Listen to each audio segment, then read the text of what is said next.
welcome to another Thursday morning and another episode of Seeds of Music. I'm your host, Kyle Williams, and this is the #1 web show and podcast where aspiring independent artists and do-it-yourself musicians can learn right now how to gain wider exposure, grow a strong base of raving fans, and make a living doing what they love. So quick announcement here, if you haven't subscribed to the podcast, which is the audio-only version of this show, head over to the iTunes store, search for Seeds of Music, Rise Above the Noise, and click subscribe to automatically get all the new updates of episodes downloaded straight to your computer or mobile device. And if you feel so inclined, please leave a rating and a review on the show. That will help the Seeds of Music podcast rank higher within the iTunes store, get us more viewers, and help me get bigger and better interviews. So with that out of the way, our guest on the show today is Randy Chertkow. And what the cool thing about Randy is he is very, very experienced in how to diversify musical income. He's one of the authors of the Indie Band Survival Guide and the co-host for the Making Money with Music event that's hosted on Creative Live. Now, if you don't know what Creative Live is,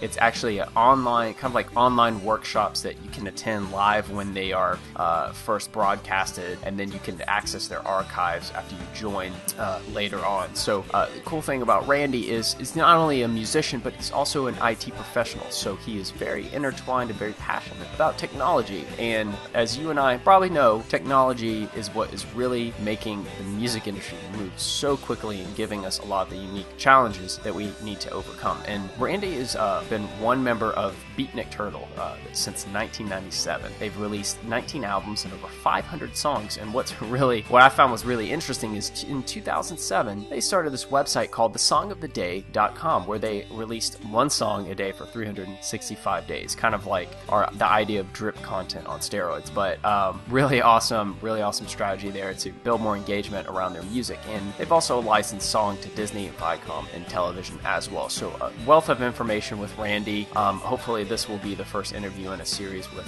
him and his cohort, Jason Feehan, who also works with him. But let's just cut to the chase, and here we go. All right, Randy, man, thanks for coming on the Seeds of Music show, man.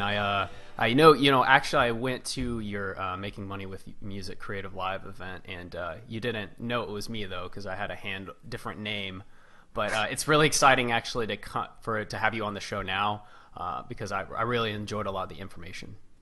Hey, thanks a lot, and I'm happy to come out. Looking forward to talking with you today. Okay, awesome, man. So there's a lot of ground to cover here, guys, so we're just going to jump right in. For you, Randy, you're kind of a mix of technology and music, and you're actually also an IT professional. Now, what came first, music or IT? Oh, music definitely came first for me. Okay, coming so out musician of high first, yeah. Musician first, yeah. Coming out of high school, I was really thinking about doing the music thing full time and looking into it, but went to college and wanted to balance things out. So I ended up getting a technology business degree is what it really was. Okay. It's called information systems. And I ended up in the business world doing IT, but then music always just needed to come back. Nagged you. Yes, yeah. You know how it is. Yeah, I actually had the shakes because I needed to get music again. And ended up starting a band with Jason, who was the other person who did the Making Money with Music. Yeah, the other host. Yeah, I remember Jason. Yeah. Yeah, and what we ended up doing was starting a band in 1997 called Beatnik Turtle. We were playing live around Chicago all over the place. And before long, what ended up happening was we had actually had kind of a whole cycle of people coming out to see us, and we realized that it was starting to trail off because some of them were starting to get married and move to the suburbs and having a harder time to come into Chicago to hear us play, right? So we're like, well, hey, there's this internet thing that's coming out. We started our website in 1998, by the way. So we've been on the internet for quite a while. Since Amazon was 95, I think, that's... In other words, that's a while. Long time. It was around the same time that CD Babies started up and got on the internet, actually. Okay. And one of the reasons why we got on CD Baby is that Derek Sivers came out and gave a talk in Chicago, which I never forget that talk. It actually really launched what became the book. Okay. Because what we ended up doing after a while was getting involved with the internet and then just sharing what we knew in a 101-page 50,000-word professionally edited PDF that we gave away for free under Creative Commons. Okay. And that was in January of 1996. And the next thing we knew, this information was basically so desired that it was downloaded tens of thousands of times, and by October of 2006, Billboard magazine had written a feature article about it. Nice. So it's like you kind of happened upon a market there, you know? And we weren't looking for a market. We aren't writers, we're musicians, and yeah, we have day gigs too, but actually what we found is that our day gigs have given us opportunities for our music, and vice versa. That's interesting, like, so, because it makes sense for me that, like, having a knowledge of tech is, like, directly related to, to music, but how does this work specifically for you? How does it work specifically? How has it benefited you specifically? You know, to tell you the truth, there's a lot of people that compartmentalize their life and like, okay, this is my job, and then it's just this solid thing, and then here's my music, and here's maybe creativity, here's technical stuff. Yeah, just as you're saying there, it's they segment out their creativity from anything else, and what we find is that same thinking that you do on your job and the same people that you work with day to day, we've actually made connections for our music through the jobs that we've had, just because we've connected with people with music. Yeah.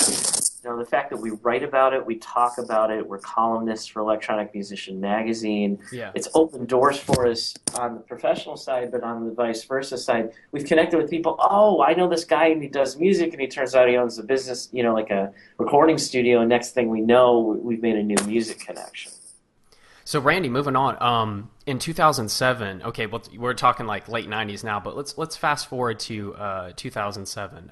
10 years after we started out. Yeah. This is really what I found really interesting. In 2007, you released a track a day on a special website. I think it was called songaday.com or thesongoftheday.com. Thesongoftheday.com. And so why did you do that? And would you do it again now in 2014? Oh, I would absolutely do it again. I mean, not only was it an utter blast to actually write that much music, it gained us an enormous number of fans. I mean, it was getting to the point where every hour of every day somebody was listening to our music, and then it was even segmenting smaller than that, like every 5 minutes somebody was listening to our music. Some 72 countries of people would listen every month. Oh, nice. And yeah, I mean, it was unbelievable the amount of response that we got from it. And, of course, that generated 365 songs and 12 albums right all in a row. And the only problem was in 2007, it was a little harder to sell your music directly to your fans. So we couldn't capture that impulse buy. It's like, I love that song, I'm going to buy it right now. Okay. You really couldn't sell it by track. You had to get it all uploaded by album. And there just weren't as many good options. That said, we built the website ourselves. We turned it into a podcast so people could subscribe, and every day they got the new song. Exactly. Awesome. Just as they leave for the day, maybe during their commute, they could hear it. And by the time we finished, people were like, "Hey, why are you stopping? You should keep going." We're nice. like, "You try and make 365 songs. We're taking a break." That sounds like it'd be awesome for like a concept album too, because then you could have like episodes, and each song is like an episode of that. And so What do you think about drip content, like dripping singles like once a week? I mean, would you do that now? And how would you do it, like through a podcast? And would you think that'd be something effective? Absolutely. One of the most effective concepts you can use on today's internet world is to have regular, updated content. If you can be consistent about rolling things out, and constantly having something new in a particular space where people have to watch, they will turn it into a habit. And if you can turn it into a habit, and this is the other side of our personas, we do a lot of reading about business. And I actually read a book called The Power of Habit. Habits don't sit in your conscious brain. They're not something that you decide to do. They're something that happens because of a trigger. It's an unconscious thing. Mm-hmm. They stimulus, and actually they had somebody who could not form new memories, couldn't remember things, but they taught him how to sort some playing cards in a particular way. Yeah. Okay, so he had a mental deficiency because of a stroke that he had had, and he did it. And they taught him how to do it, and they had to teach him every time. Well, by the time it happened third, fourth, and fifth time, he just started to sort the cards. And they said, well, what are you doing? And he goes, I don't know. So here's the thing. You see what I'm saying here? Yeah. You make your music and something that they go to, something where they can go and find something new every time and they'll love it. The best analogy I can give you is a webcomic. That's how webcomics work. Okay. You know, I know on Mondays, Wednesdays, and Fridays, there's certain webcomics that I go to every time. And let me tell you something, just one bit of proof on why this works. Take The Order of the Stick, which is one of the webcomics. It's based on Dungeons & Dragons. It's not really important as far as the content. All he was trying to do was republish the second book. And he's basically using Kickstarter to take pre-orders so that he could do a printing. Good idea, yeah. Was looking for $50,000. He got $1.2 million. Mm-hmm. And there's a lot of webcomic Kickstarters do extremely well, and it's because they have an audience that build and is constantly watching a space. And when they're watching space, you can put a message there like, buy my new album here. Yeah. So what about Kickstarter? I mean, my impression, because I've done a lot of research through Kickstarter, I'm actually working to promote an artist's album by selling it through Kickstarter, and it seems that like your success like on crowdfunding is determined by the strength of your fan base. So by that token, if you release consistent content and have your fans exposed to it, the ones that are like it are going to stick around. The ones that don't like you or don't like your music, not into it, they're going to go. But as you create more fans and consistently communicate with them, build that relationship, then you can go to Kickstarter and get your next album funded. Absolutely. It's the strength of your fan base plus how viral you can make a video, basically. Mm-hmm. And this all this stuff is like cover. I remember hearing about and making money with music in that course. Like, how deep do you go into these subjects, like inside your Creative Live course? Well, within the Creative Live course, it's 18 hours of live content that we did. Nice. It was quite a grueling 3 days. I know. I could only make it to the first day, but even then, it was just like, wow, this is like a lot to absorb, but a lot of good stuff. Absolutely. Well, it was great because Jason and I teach music business here in Chicago, and we're usually only able to do like an hour at a time or 3 hours at a time. Yeah. This allowed us to break it up into these 90-minute chunks, 4 90-minute chunks a day, and then 3 days of that, and actually really go into depth into each topic. One of the key topics was absolutely Kickstarter, and actually crowdfunding as a general topic. Kickstarter just being one of many, many platforms. Yeah. What are some other ones? Can you name some other ones? Sure. Indiegogo is another good one. There's plenty, and we actually cover them all in the course. Okay. And rather than kind of dig into that content, which is, we could go over that whole thing, but more the point on the broader point with Kickstarter, at the heart of the whole thing is your fan base, and if you have a regular updated place where people are watching, you have a higher chance of being able to capture that.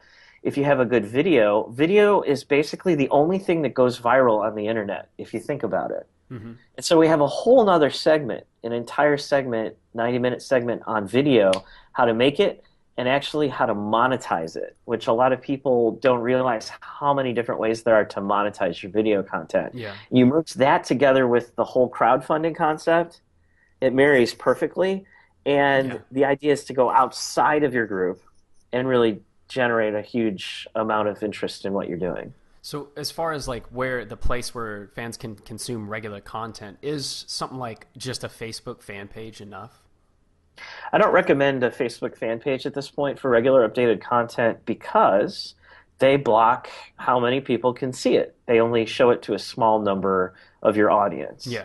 Even though they've subscribed to it, and they make you basically pay for that. Mm-hmm. So you're much better off using other types of syndicated platforms. The webcomic technologies do it really well, and if you can hijack that kind of technology to do it, it's a good way to do it. The songoftheday.com is now an aging website. We haven't had time to go back and fix it because Yeah. we've always picked up on new projects. Yeah. So if you go there now, you'll see all of our music. It's set up like a tear-off calendar, one of those tear-off calendars with the little play button in the middle. And that's perfect because there's like a next and a previous, but it's Hmm. based on Flash technology, which is Okay. not what you want in today's world. You really need to be mobile friendly. Yeah. Be Uh, responsive. But right. what about having a website? Yeah, website. We really highly recommend having a website because it's a place where you fully control the content. And the thing that most people forget, and we go into this in the Making Money with Music segment about your web presences and how to monetize your web presences, Yeah. you cannot target basically something that's aimed at an end fan to listen to your music, aimed toward, let's say, people to license your music, which is another way you can make money for your music, or maybe towards your live fans so that they can come buy your music, or maybe towards people who would book you for gigs. Yeah. And so your website is the only place where you have full flexibility to give a space for each of the different audiences Yeah. which you can monetize. And Yeah. that's why we recommend that. So having like different landing pages, at least for different sources of traffic that speak directly to them, I find is like really Yes. important. So what made you decide to create your Making Money with Music course? I mean, you've done so many. I know you said you've done. It's on to the next project. So what was the thinking behind doing something with Creative Live? Well, it was an evolution. It started out from, as I mentioned earlier, a PDF that we released for free from the internet. That got picked up by Billboard magazine. Next thing we knew, Associated Press picked it up. And then to just cut out a lot of the story, but get right to it, it turned into a book from a major publisher Okay. called The Indie Band Survival Guide. That was released from St. Martin's Press. That's US based. And then we actually talked to and worked with Random House and actually released a similar book called the DIY Music Manual, but this one aimed at Europe, which has a different set of copyright laws and actually there's a number of differences in how their press works Yeah. and things like that. So that's different. And then 4 years later, seven printings and 4 years later, we released the second edition of the Indie Band Survival Guide. And what we found is that even though that initial manuscript, which was 131,000 words, and I think we ended up cutting it down to about 110,000 words, which was about 400 pages, Hmm. there was still a lot of content that we had that was even beyond that. Because what Jason and I do is we're constantly researching and coming up with ideas for things. Yeah. So while we covered a number of ways to make money with your music and a lot of topics along these lines, we found two things. Number one, not all musicians like to read things. They'd rather get it from sort of a live format, Okay. from Yeah. Just a to hear it. lecture. Yeah, just to hear it. Hmm. And number two, we found we could actually drill further into all the different ways you can monetize your music that, believe me, we filled those 18 hours with quite a lot of content. Could you give us some examples of how a musician can diversify their income streams? You don't have to go specifically into detail, but can you give us some examples? Sure, I'd be happy to. Well, probably the number one way to do it is through video. There's more ways to monetize your video presence than you would possibly think. Okay. We have an article from Electronic Musician Magazine that we released called, I think it's just called Five Ways to Make Money from YouTube. Uh-huh. I think we had a catchier name, but they get to title it. In any case, there's these key ways you can do it. You can make money off of licensing income. You can make money from your direct sales of your music, which is promoted through the video. Yeah. Considering that video is really a streaming format, people are like, oh, cool, I want that. Well, if you structure the video the right way, they'll be inclined to actually buy the music. So there's the whole video thing. There's merchandise, which is a whole nother pillar that all this kind of stuff stands on. There's all the different ways you can license your music. So I'm not talking about your fans buying your music. That's yet another pillar. Yeah. But I'm talking about people licensing your music, doing commissioned works. You could sell ringtones. You can actually end up with a lot of other ways to actually take the same music and license it through other mediums as well. Hmm. And I mean, the thing is, like, we don't have 18 hours, I assume. Yeah, under- yeah, no. I was just wondering, like if you just go over kind of the list, just to get idea. There's so many ways to diversify your income, and that's what your expertise is, and knowing all these different ways, because you have you're a musician, but you also have a strong tech background. Now, what would you say are the essential like non-music skills that the modern do-it-yourself musician would need to learn in order to experience success in their career? Wow, that's a really, really excellent question. There's only one talent that you really need. One talent that you really need to make it all happen, which is the ability to pull together a team behind your music. Hmm. That really answers everything that you're talking about. So if you're not good at marketing, for example, if you can get somebody on your team who's good at marketing who can do it for you, you can cover that piece. If you're not good at doing a website, you can get somebody to do that for you. If you're not good at graphics, and believe me, graphic arts touches on just about everything we do in music. You Yeah. may not think so. You can get that area covered. So the best talent you could have is to either be able to pull a huge team behind your music and drive them forward, or maybe you could just find a manager or somebody who could actually be able to do that. And then you need to keep your hands in it and make sure that everything is going along the lines of what you're hoping will happen. So how do you for like a musician that's just that like step one, they don't have anybody, and they're just still trying to build their presence through social media, and they can't afford to pay someone just yet. What would be the like the first step that they should take? We talk about this in the Indie Band Survival Guide because the Indie Band Survival Guide is really the manual for getting you started from nothing. Okay. And that's where you build it from nothing. I disagree that anybody doesn't have anyone in their lives. I guarantee you have a family member that you can get to help you, Okay. friends. And the other thing is even the people that you work with day to day, the people you hang out with, you'd be surprised at the talents they have that you wouldn't expect that they can help you. Okay. If I recall correctly, I think it's the second topic that we cover in the Making Money with Music course, which is all about networking and actually incenting people to work with you, helping them basically help you, telling them what kinds of things that you need their help with. And people love helping musicians. That's another thing that we find. Especially if you can credit them for your album, they're like, hey, I was a part of that. Yeah. There's a really good reason that they actually want to be able to say they were part of something. Yeah. And from nothing, you actually have something to actually get their help with.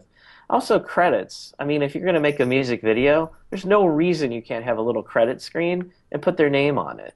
So that alone can get people started. And it's not about money. It's about knowing what you want to tackle. And then knowing what you want to tackle is exactly what we talk about both in the book. But I'm telling you, it comes from here. It comes from your artistic talent. It'll tell you what to do next. You just need to get people to help you out. Okay. And the cool thing about this way is it also seems like it keeps the artist like in control, the artist in control of the music, because you're not signing a contract to a big entity. There's one last question I want to hit up. I think is a really important question to ask. Does an independent artist need a major record label deal to be successful with music, to make a living from it? Well, we've definitely interviewed a number of people from the Indie Band Survival Guide where the answer to that one is definitely no. They're able to make their full living off of music without a label. A label is a business partner. You sign a contract with them. You just have to decide if the deal is right for you or not. We're not opposed to it. Jason and I, we have no predilection saying never do a contract. But, then again, you should know what you're getting for it and what you can do on your own compared to what they're giving you, and just see if it makes sense for you to do it yourself and actually get more of the cut. We've actually talked to musicians, and I don't want to share who they are. They asked us not to. Okay. But they told us that they were already making their living and paying their mortgage off of their music income. And they had a label approach them saying, hey, we can help you out. We can do all this stuff. He's like, well, all right, look, tell me what you're going to give me. You're going to take 1/3 of the money or 2/3 of the money that I'm getting here, that I'm paying my mortgage with. What am I going to get for it? So they made a big list and they told him all the connections they had. But he looked at it and he's like, I'm doing all this stuff myself. I don't see a reason to sign this thing. So he just said no. He just said no. Yeah. Yeah, I think it's an important question for an artist to ask themselves, because if you want to do it yourself, then there's a lot of skills you have to learn and a lot of networking you have to do to get people to help you out along the process so you can free up more of your time to do the important work. And that's what a label does. I mean, you said it very well right there. They are people that help you get something done. I mean, you putting together a team, them putting together a team, it's the same concept. They happen to know what to do. They probably have some connections to help you get PR that you couldn't get. Yeah. You can get some play that you couldn't get. Yeah. Then again, one of the segments of Making Money with Music course is all about, I think it was 16 categories of places that you can get your music played without a label. You can just do it all yourself and get your music in front of people. Yeah. It's within your reach. Yeah. The power's there, and the information's there. It's just, it comes down to, like, I feel as a musician having as much of a self-awareness as possible about what you're capable of, but never saying that, oh, I can't learn that stuff because I'm like artistic or whatever. And you're creative and artistic, but don't use that as an excuse not to learn something that's going to help you with your career. Yeah. No, absolutely. And I mean, I'd like to tag something onto that. First of all, that same creativity that serves you so well when you're doing your art is the same creativity that will help you do well on the business side of things. You really shouldn't shut that thing off. It's actually what drives it. Yeah. The second thing is, even if you get somebody to help you or you sign a contract with the label to do it, you should know what it is that they're doing and understand it. And that's why we just suggest that you educate yourself about it. I mean, that's where our book, The Indie Band Survival Guide, comes in. That's where the Making Money with Music course comes in. It's not just a question of do it yourself. It's decide it yourself, get somebody to help you. And then once you're in that position, you can actually make it all happen. Okay. Awesome. Well, this has been an awesome, informative interview, man. Thank you for sharing all this information. Not only from the guide, but from the Creative Live course. Now, I have one last fun question to ask you. What's your favorite album, and what would your life be like if it never existed? Oh my goodness! You're killing me. I have to choose one album out of the huge stack. Yeah. Okay, so let me tell you something. During the time when I was just doing a day gig and I wasn't doing music before I had started the band, I was getting so much music because that same musical inclination had me buying tons of music. Keep in mind, this was the 90s, like the early 90s. It's not like you could download everything. You had to buy stacks and stacks of CDs. Yeah. So I have so many different styles of music that I'm into that, like, it's easier for me to say it in one thing. But all right, I'll play a game. Okay. I'm a jazz person, so I study jazz. I'm a sax player primarily. Okay. And Miles Davis is probably my favorite artist, and I think that my life would be very different if I never heard Kind of Blue. That's what I was thinking. Yeah. Awesome. Now, it's hard. I mean, there's plenty of John Coltrane that I love. If you go into industrial music, which I also love, it's Frontline Assembly Hardwired, which is probably an obscure album that no one's heard of. But that one, the thing about the way that Miles Davis is able to phrase things and say things, didn't need a lot of notes. Yeah. John Coltrane was all over the place. Yeah. And he's got great stuff, but Miles, he just says the few things he needs to say, and he says it so well and so directly that it really speaks to me. And I think that it reminds me that it's not about saying a lot, it's about saying something right. Yeah. I never I kind of fell out of like listening to like bebop era jazz and like just a lot of the really fast like playing like Charlie Parker and John Coltrane, and that stuff's awesome. But I like Miles Davis too, and especially he does this rendition of Stella by Starlight. That's my favorite, and just even the standards like Autumn Leaves and so on and so forth. The way he does it is totally unique, and I just like being able to follow every single note. And he's actually the one that I also love him because if Hendrix wouldn't have died, him and Miles would have eventually worked together, because Miles Davis, he heard Hendrix perform Machine Gun. He was like, oh, Machine Gun, like, like someone asked him like what he thought of like Hendrix, and he was like, Machine Gun. So it's like, I mean, and and he also, there's also I think some quote where he said, when they play fast, you play slow. When they play slow, you play fast. And I'm just like, he says a lot of stuff, and not only musically and what he actually talks about music, I think really resonates. So that's a good choice. He's a pure artist too, because I mean, he didn't look back on that era once he moved on from it. Went on to do Bitches Brew in the 70s, which is crazy. Yeah, and then he went on, and later on he was doing all kinds of other stuff in the 90s. I mean, it really just 80s, 90s.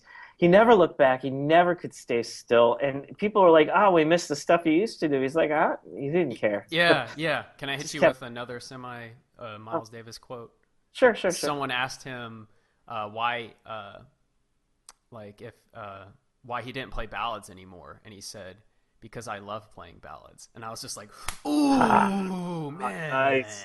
That's for real." That speaks to him, like who he is, better than just about it. It just blew my mind. I was like, I totally understand what he's saying, and now it's like on my own musical journey, it's like if I fall in love with playing something, it's like if you want to truly be pushing yourself, you cannot allow yourself to get stuck falling in love with your own musical voice or at the time. So Randy, tell us, how can we get the Indie Band Survival Guide, and what do we do about getting involved with making money with music? Okay, so the Indie Band Survival Guide is available at fine bookstores everywhere. It's with a major publisher. We do recommend that you get the second edition, which came out just a little over a year ago. First edition is 2008, and now it is showing its age, certainly. This music industry does not move slowly.